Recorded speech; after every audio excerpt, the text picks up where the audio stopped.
할렐루야. 아멘. 할렐루야. 네. 옆 사람 축복할까요? 당신을 보니까 하나님을 뵈는 것 같습니다.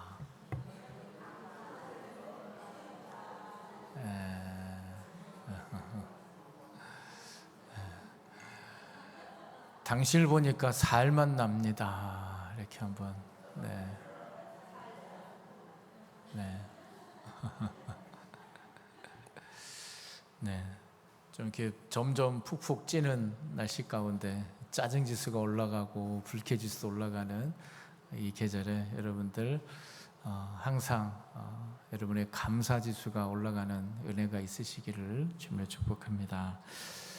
여러분, 우리는 교회 안에서 우리 하나님을 우리 왕 중에 왕이시오, 만왕의 왕이시오 라고 얘기를 하고, 또 아버지 되신 하나님이라고 얘기도 합니다. 그리고 우리 인생의 주인 되시는 하나님, 이렇게 이야기를 합니다.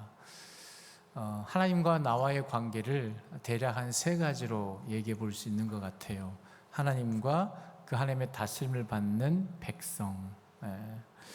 그 하나님의 백성은 그 하나님을 어떻게 해야 될까요? 그 하나님을 예배하고 그 하나님을 받들고 그 하나님께 찬양하는 삶이 하나님의 백성의 삶이겠죠. 또 하나, 우리는 하나님을 아버지라고 부를 때 그럼 우리는 뭐가 되죠? 그 아버지의 자녀라고 얘기합니다.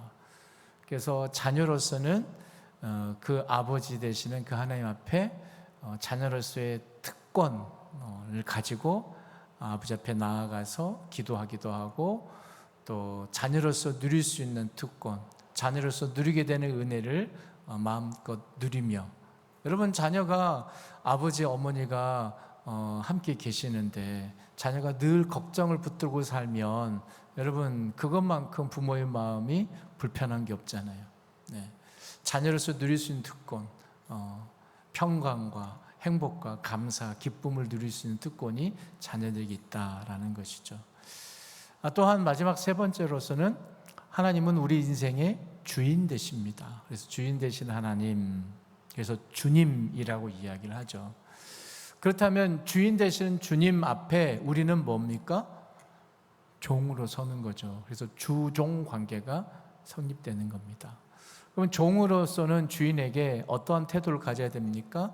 충성스럽게 사명을 잘 감당하고 희생하고 섬기는, 그것이 종으로서 마땅히 해야 될 도리인 것이죠. 여러분, 이 시대에 우리가 하나님을 섬기면서 많은 사람들이 하나님을 예배하거나 하나님을 찬양하는 것 많이 합니다. 우리가 지금 예배를 드리고 있잖아요. 또 예배 가운데 찬양도 하기 때문에 하나님을 하나님으로 고백하며 하나님을 찬양하고 예배하는 삶은 하는 듯해 보입니다. 그런데 하나님을 아버지라고 부를 때 그 아버지 되신 그분 앞에 자녀로서 우리가 마땅히 누려야 될 것을 잘 누리고 있는가라고 생각해 보면 의문점이 드는 것이죠. 복음의 진수를 잘 알지 못하고 그래서 그나마 어느 정도 그냥 자녀로서 해야 될 도리만 생각하고 살아가는 경우가 많은 것 같습니다. 그렇지만 여하튼 하나님과 하나님 백성의 관계, 하나님을 아버지라 부르면서 아버지와 자녀로서의 관계는 어느 정도 우리가 신앙생활을 해가면서 할 수 있는 듯하고 해 보이는 듯하고 뭔가 눈에 보이기도 합니다. 그런데 마지막 단계, 하나님을 주인으로 잘 섬기고 있는가? 하나님을 우리 인생의 주인으로 잘 삼고 있는가라는 질문 앞에 저와 여러분은 어떻습니까? 여러분, 우리는 복 주시는 하나님을 기대하긴 하지만 여러분, 하나님의 뜻을 받들어 희생하면서 섬기려고 하지는 않습니다. 자기 인생의 희생, 손해를 믿음 안에서 감당하려고 하지는 않습니다. 오늘 본문처럼 여호와의 사자가 기드온에게 찾아와서 큰 용사여, 내가 너와 함께 하느니라, 너를 들어 사용해서 미디안 군대를 한 사람 치듯 하리라 내가 너를 들어 사용하겠다라는 이 말씀에 여러분 기도는 아멘 했습니다. 저와 여러분도 하나님께서 찾아오셔서 내가 너를 쓰겠다, 내가 너를 들어 사용하겠다라고 하면 아멘 할 수 있을 것입니다. 그러면서 복 주시옵소서, 하나님이 약속이 이루어지게 하여 주시옵소서라고 말할 수 있겠지만, 오늘 기드온에게 찾아오셔서 오늘 본문을 통하여 하나님께서 기드온에게 덧붙이시는 말씀이 있죠. 그 말씀이 무엇입니까? 너는 바알의 제단을 헐라, 그리고 그 곁에 아세라 상을 찍고 제단을 쌓고 수소를 잡아 네가 찍은 그 아세라 나무로 번제를 드려라 라는 이 명령 앞에 아멘 할 수 있느냐라는 것이죠. 무슨 말인가? 당장의 복은 우리가 구하기는 쉽습니다. 당장의 복은 구하기는 쉽습니다. 그런데 당장에는 또한 손해를 봐야 하는 그런 어려움에 처할 수밖에 없는 그 요구에도 우리는 귀를 기울이고 있느냐라는 것이죠. 즉 이렇게 예배를 드리면서 주의 말씀을 들으면서 설교를 통해서 내가 위로받고 격려가 되기는 하지만 하나님의 소원이 무엇인지, 이 한 주간 하나님께서 내가 어떻게 살아가기 원하시는지 그 하나님의 소원에 귀를 기울이지는 않습니다. 하나님께 드리는 자로서의 그 예배는 잘 드리는 것 같습니다. 그런데 하나님께로부터 받는 것에 우리는 더 집중한다라는 것입니다. 하나님께 드려지는 예배 드리는 것 같지만 드려지는 예배보다 하나님께서 나에게 주실 것, 하나님께 받을 것, 하나님께 받는 것에 대해 우리는 더 집중한다라는 말씀을 드리는 것입니다. 여러분, 말씀을 들을 때도 이것이 하나님의 말씀, 내 인생의 주인 되시는 하나님의 음성이기 때문에 여러분, 마치 종이 무언가를 부지런하게, 뭔가 급하게 분주하게 하고 있습니다. 그때 주인이 종을 찾습니다. 여봐라, 걔 아무도 없느냐 라고 할 때 여러분, 종은 자신 하던 일을 바로 놓고 금세 쫓아가게 됩니다. 그리고 주인 앞에 바로 서서 주인의 말에 귀를 쫑긋 세우고 귀를 기울여야 되는데 우리는 그렇지 않다라는 것이죠. 그냥 주인이 무슨 일을 시키면 내가 듣고 나서 결정을 하겠습니다 라는 유보적인 태도를 가지고 우리는 살아간다라는 것입니다. 한마디로 우리 인생의 주인 되시는 하나님께서 우리 삶 가운데 말씀하여 주시는데 그 말씀에 귀를 기울이고 그 말씀에 무조건 순종하겠다, 무조건 그것이 손해보더라도 내가 결정하겠다라는 마음으로 그 말씀을 받는 게 아니라 듣고 결정하겠다라는 겁니다.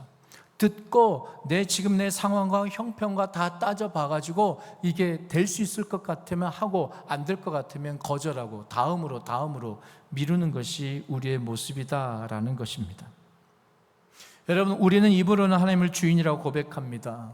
그런데 우리의 내면을 한꺼풀 들여다보면 우리가 하나님을 우리 인생의 주인이다, 주님이라고 고백은 하지만 여전히 어떤 말씀에 대한 판단, 신앙생활에 대한 판단은 자기 위주로 이루어지고 있다는 것을 우리는 알 수 있습니다. 그런 면에서 우리는 하나님을 예배하고 있지만 가만 들여다보면 여러분, 우리 예배를 받으시는 분은 하나님이신데 그 예배 받으시는 그 자리에 사실 내가 앉아있지는 않은가라는 생각을 해보게 됩니다. 내가 하나님의 말씀을 판단하느냐, 하나님의 말씀이 내 삶을 판단하고 있느냐라는 이 질문 앞에 섰을 때 결국 우리는 우리 인생의 주인의 자리에 하나님이 계시지 않고 내가 앉아 있다라는 것을 우리는 발견하게 된다라는 것이죠. 사랑하는 여러분, 여러분의 인생의 주인은 하나님이십니까? 여러분의 인생의 주인은 하나님이십니까? 여러분의 가정의 주인은 하나님이십니까? 여러분의 운영하는 사업장, 직장, 일터는 하나님이 주인이십니까? 많은 분들이 아멘이라고 대답할 줄 알았는데 대답을 안 하십니다.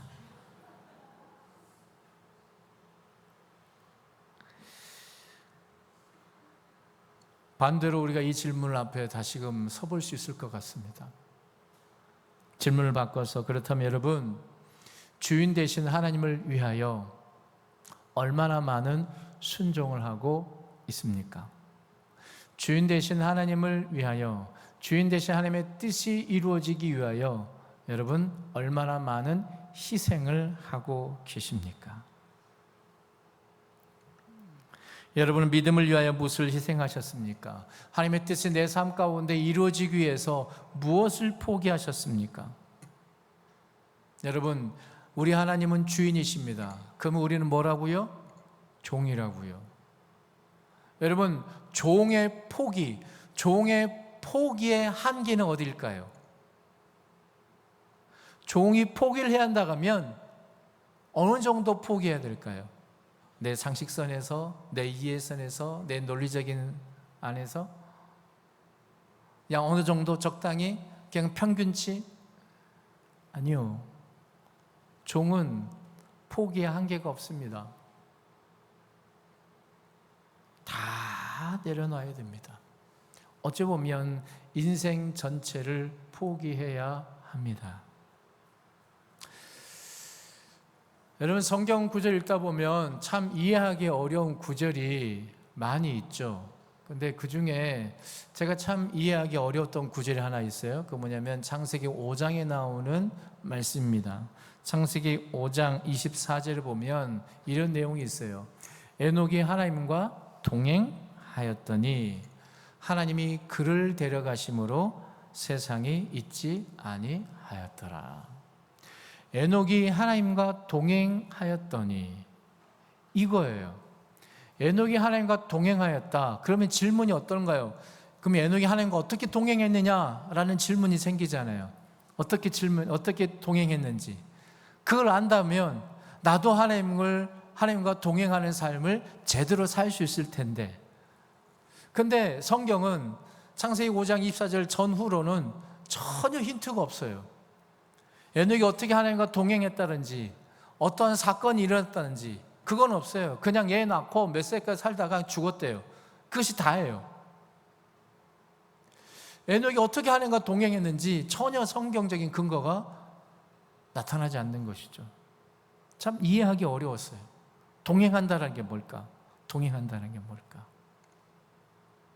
근데 힌트가 되는 구절이 어디에 나오냐면 아모스 3장 3절 말씀 보니까 뭐라고 되어 있냐면 두 사람이 뜻이 같지 않은데 어찌 동행할 수 있겠는가? 두 사람이 뜻이 같지 않은데 어떻게 동행할 수 있겠는가? 여러분, 여기에서 에녹이 하나님과 동행했다는 건 뭐예요? 에녹이 하나님과 뜻이 같았다라는 거예요. 늘 뜻이 같았다라는 겁니다. 에녹의 삶이. 여러분, 에녹이 무슨 대단한 업적을 이루었거나 대단한 일을 했거나 성경은 그렇게 얘기하지 않고 에녹의 삶은 그저 하나님과 뜻이 같았다. 그래서 하나님과 동행했다라는 것입니다. 여러분, 우리의 삶에 하나님의 뜻이, 하나님의 약속이 이루어지려면 우리가 하나님의 마음, 그 하나님의 마음을 뒤따르는 자가 되어야 됩니다. 하나님과 마음과 뜻이 같은 자가 되어야 합니다. 여러분, 하나님께서 기도를 통하여 기도에 찾아오셔서 큰 용사여 내가 너와 함께 하겠느니라, 내가 너를 들여 사용하겠느니라, 너를 들어서 미디안의 군대를 한 사람 치듯 하리라, 내가 이 이스라엘 백성을 너의 손을 통하여 구원하리라, 하나님의 약속, 하나님의 일하심을 보여주셨습니다. 여러분, 기도니 뭐 하고 있었어요? 포도주 틀에서 밀을 까고 있었어요. 소심하게, 들킬까봐 조용하게, 그냥 난 이 정도만 살면 돼, 이렇게만 하면 살면 되지, 이 정도로만 만족하는 삶을 살아가고 있는데 하나님이 나타나셔서 큰 용사여, 내가 너 그 인생, 그런 인생을 살지 않고 정말 놀라운 인생, 대단한 인생, 큰 용사와 같은 인생 내가 널 살게 할 것이다 라고 하나님께서 약속해 주셨다라는 것이죠. 여러분, 얼마나 놀랍습니까? 근데 그 하나님의 뜻, 그 하나님의 마음, 기도를 향하는 그 하나님의 약속이 이루어지기 위해서는 필요한 전제 조건이 있어야 한다는 것이죠. 그게 뭐예요? 하나님과 기도원의 마음이 같아야 한다는 겁니다. 뜻이 같아야 한다는 겁니다. 오늘 말씀의 제목으로 따지면 주인 되는 하나님 앞에 서야 한다는 것입니다. 여러분, 종은 주인 앞에 자신의 생각, 뜻, 그것이 중요하지 않습니다. 오직 주인의 생각과 뜻이 중요합니다. 그 뜻에 맞춰 사는 삶이 종의 삶인 것이죠. 하나님은 기도원에게 내가 너를 그렇게 쓰겠다, 내가 너를 들어 사용하겠다라고 말씀하십니다. 근데 그러기 전에 전제 조건이 필요하다는 거죠. 너와 내 마음이 같아야 한다는 것이죠. 너와 내 생각이 같아야 한다는 것입니다. 너 인생의 주인이 내가 되어야 한다는 것입니다.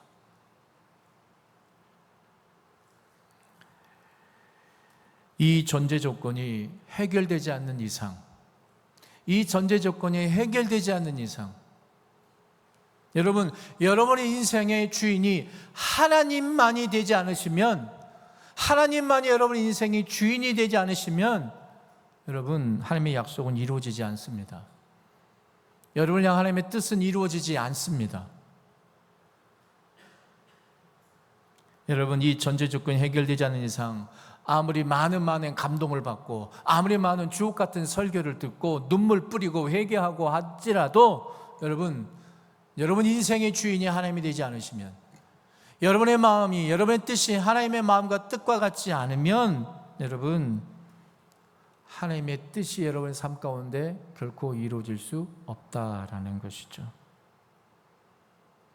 이 단계를 넘지 못하고서는 그 다음 께로 가지 못합니다. 제가 수학을 잘하지는 않지만 여러분, 사칙연산이라고 하죠. 사칙연산이 뭐죠? 더하고 빼고 곱하고 나누고 하는 거. 이 사칙연산이 해결하지 못하고 여러분 방정식 못 풉니다. 그 다음 단계로 나가질 못해요. 구구단을 외우지 못하는데 어떻게 공식을 아무리 외운다 한들 그게 되겠습니까? 여러분, 하나님과의 관계가 바로 서지 못하면 그 다음 단계로 나아가지 못하는 거예요. 그렇게 오늘 여러분들, 오늘 이 말씀을 들을 때 기도원에게만 향한 하나님의 말씀이 아니라 오늘 나에게 주어진 말씀으로 받아들이셔야 됩니다. 그 하나님의 말씀이 무엇입니까? 25절과 26절 말씀 보면 하나님께서 그의 아버지, 기도원의 아버지, 그 집 뒤뜰에 있는 우상의 제단, 바알 제단과 아세라상을 찍어버리라 명령합니다. 여러분, 사실 기도원이라는 이름엔 뜻이 있습니다. 그건 찍어버리다라는 뜻입니다. 찍어낸다라는 뜻입니다. 여러분, 그 이름 그대로 찍는 자로서 여러분 뭘 찍느냐? 우상을 찍어버리라는 것입니다. 여러분, 기도원은 하나님의 능력으로, 하나님의 이름으로 남을, 이스라엘 백성을 구원하기 이전에 자신 안에 먼저 하나님의 구원을 이루어야 될 단계가 있었다라는 것입니다.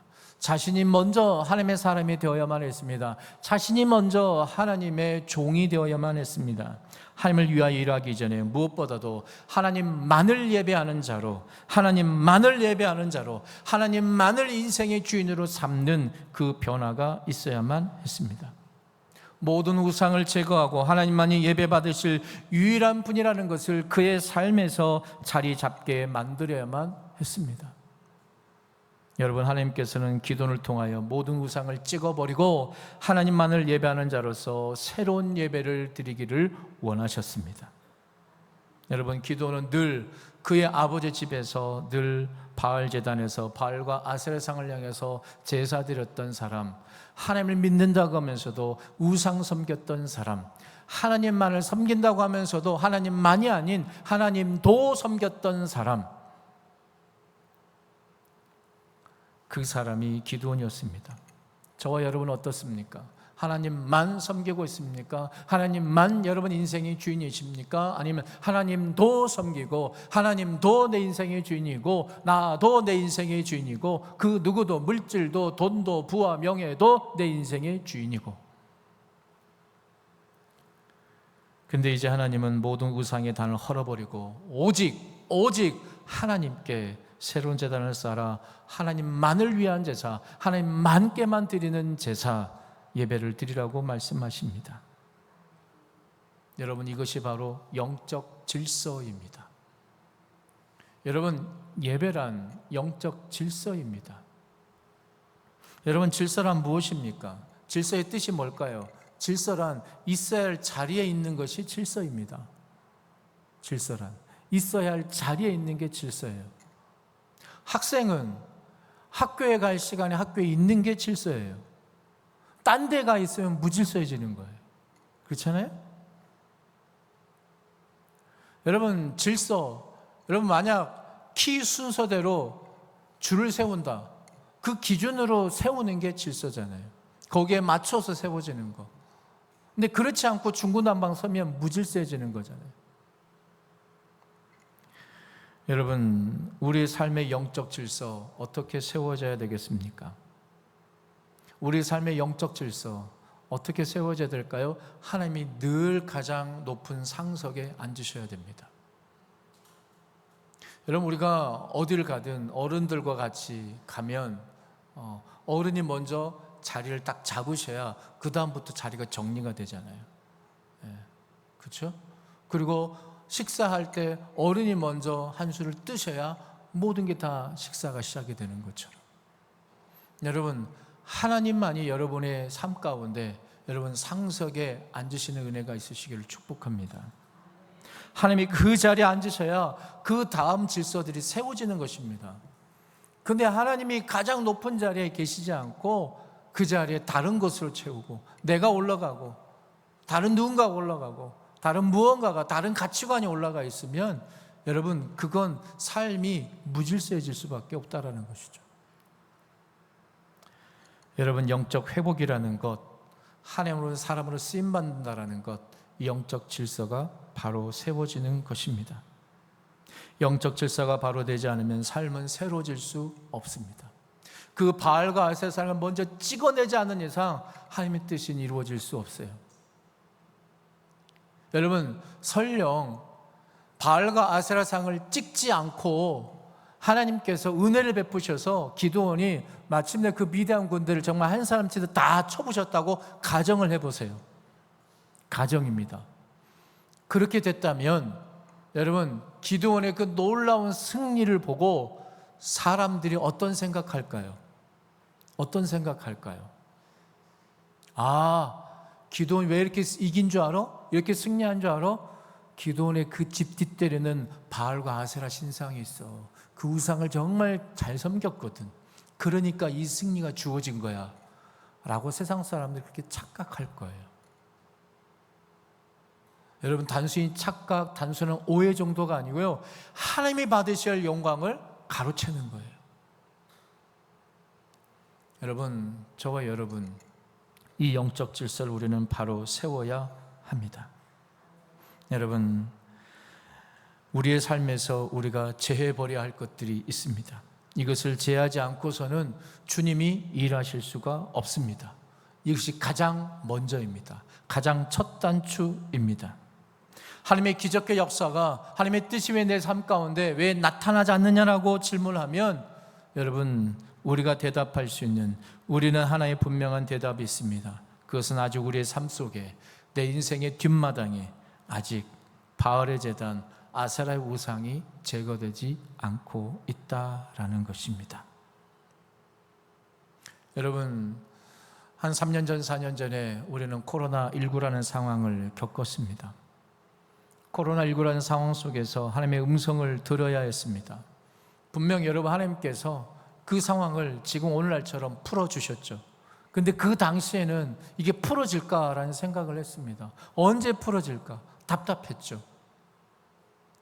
제가 전에 했던 그 교회에서 코로나 있는 동안은요, 부교육자들이 하는 일이 뭔지 알았어요? 예배 끝나고 나면요, 이 의자 뭐 다 이걸 다 깨끗이 닦았어요. 걸레들고 소독약 묻혀가면서 1부, 2부, 3부, 5예배 모든 예배 끝날 때마다 다 닦았어요. 하면서 교육자 생각, 이거 우리 언제까지 이거 해야 돼? 언제까지? 너무너무 힘들더라고요. 단순히 그것만 아니죠. 신방도 못하죠. 뭐도 못하죠. 다 막혀 있어요. 이게 언제 풀릴지 몰랐어요. 근데 그 상황 가운데 모든 교회들이 무엇을 돌아봤습니까? 우리의 예배 재단의 현실을 들여다보게 된 것이죠. 코로나는 이 핑계 때문에 교회 안 나오고 예배를 멀리하고 떠나버리는 모습들을 보게 되었습니다. 그러면서 우리의 예배의 현실을 보게 된 거죠. 우리가 믿고 있는 게 무엇인지를 보게 했습니다. 우리 밑바닥을 하나님께서 들여다보게 하셨습니다. 그러면서 하나님께서 말씀하시는 게 뭡니까? 너희들 안에 있는 바알과 아세라상을 찍어버리라는 것입니다. 진정한 예배의 재단을 회복하기를 원하시는 게 하나님의 뜻이었다라는 것이죠. 여러분, 말씀을 마칩니다. 물론 기도원에 찾아오신 그 하나님, 그 만나기 이전의 모습처럼 그냥 포도주 틀에서 밀을 까면서 그냥 포도옷이 그냥 내가 하는 일 그렇게 하면서 살아가는 것, 그것으로 만족한다, 그렇게 살아갈 수 있죠. 그렇지만 큰 용서여, 내가 너와 함께하니라, 내가 너를 들여 사용하겠다, 그 하나님의 뜻이, 그 하나님의 약속이 저와 여러분 삶 가운데 이루어지려면, 여러분 자녀들의 삶 가운데 하나님의 뜻이 이루어지려면, 여러분 자녀들이 하나님께 쓰임 받으려면, 여러분 우리 안에 있는 바알과 아세라 신상을 우리는 제거해야 한다는 것이죠. 그걸 찍어야 한다는 것이죠. 그게 가장 먼저라는 것입니다. 그렇지 않고 하나님의 뜻은 이루어질 수 없다는 것입니다. 여러분, 여기 물컵이 있습니다. 여러분, 이 물컵에 여러분 물을 담기 위해서 가장 먼저 하는 일이 무엇입니까? 가장 먼저 하는 일이 무엇이죠? 여러분, 집안의 찬장에 있는 그릇들 가운데 그릇에 음식을 담아내기 전에 가장 먼저 뭐 하십니까? 씻는 걸 합니다. 다 씻습니다. 아예 깨끗한데 그래도 씻습니다. 씻고 내놓습니다. 그렇지 않아요? 여러분, 하나님께서 우리의 삶 가운데 복을 주기 원하시는데, 하나님의 뜻을 이루기 원하시는데 가장 먼저 해야 되는 일이 뭐라는 거예요? 씻어내는 일이에요. 하나님 앞에 정결되게 서는 일이에요. 내 인생의 주인은 내가 아니라 다른 것도 아닌 오직 하나님이셔야 됩니다 라고 비우는 일이에요. 깨끗하게 비우는 일이에요. 그게 가장 먼저라는 것이죠. 그거 하지 않고 여러분 거기에다가 더러운 곳에다가 뭔가 물질을 담아내겠습니까? 뭔가 맛있는 음식을 내놓겠습니까? 전혀 그렇지 않죠. 여러분, 하나님 외에 다른 의지하는 무언가가 있습니까? 하나님 외에 여러분 인생의 주인 삼고 있는 그 무언가가 있습니까? 깨닫는 은혜가 있으시길 바라고, 이 한 주간 그것을 찍어내버리는 결단이 있으시고, 그래서 하나님의 뜻과 약속이 여러분 삶 가운데 이루어져서 진정 하나님과 동행하는 삶이 이루어지는 축복의 삶이 있으시기를 주님의 이름으로 축복합니다. 기도하겠습니다.